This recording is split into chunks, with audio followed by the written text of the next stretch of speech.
الفل، ازيكم عاملين ايه؟ النهارده هنعمل مع بعض كفتة الحاتي بطريقة سهلة وسريعة متماسكة جدا من غير ما تفك معانا. هنا عندي لحمة مفرومة فيها 5% دهون. نزلت عليها بمعلقة سمنة بلدي عشان اللحمة ما فيهاش دهون، ممكن طبعا تحطي عليها ليا مفرومة. وكمان بصلة كبيرة مفرومة ناعم في الكبة. البصلة على بعض مش مصفية منها المية، هي بصلة بالمية بتاعتها. دي معلقة من دقيق الذرة، ممكن تحطي بداله نشا بس هو بيديها تماسك حلو قوي. معلقتين من الدقيق الابيض العادي، معلقتين متوسطين مش كبار قوي. كمان نزلت عليها بالبقدونس، الكميه اللي انت تحبيها بقى, عايزه تحطي ربطه كامله، الكميه اللي انت تحبيها على اللحمه.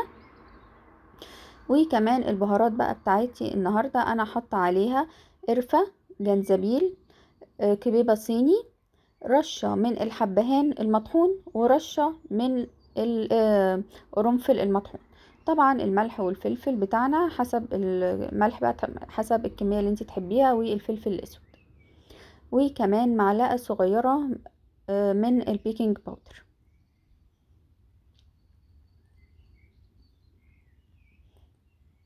ده البيكنج باودر، نزلت عليها اللحمة.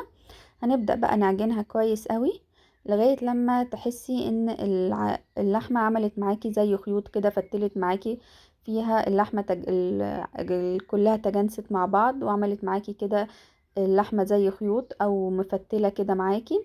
هنا بقى معايا معلقة من الزيت عشان هبدأ اصبع اللحمة قبل ما ادخلها التلاجة، يعني هصبعها واسيبها في الصينية بتاعتها اللي هتدخل الفرن في التلاجة.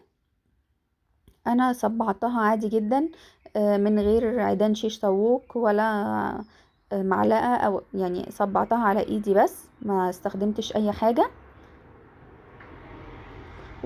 هرصها في الصينية وهدخلها التلاجة حوالي ساعة او لغاية وقت التسوية، وقت ما تحبي تطلعيها عشان تسويها على طول في الفرن.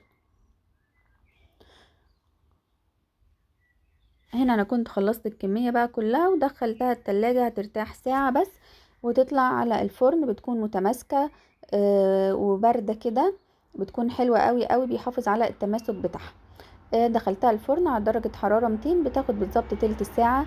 ده شكلها لما طلع، الكفتة متماسكة جدا، مش فكة معاكي، ناعمة جدا وطرية من جوه. انا بحب احطها على بصل عليه سماق وكمان بقدونس. قدميها بقى مع سلطة طحينة، سلطة زبادي، جنب مكرونة او رز او سندوتشات، تليق مع كل حاجة. وده كان فيديو النهاردة، يا رب يعجبكم، ولو عجبكم الفيديو لايك وسبسكرايب للقناة.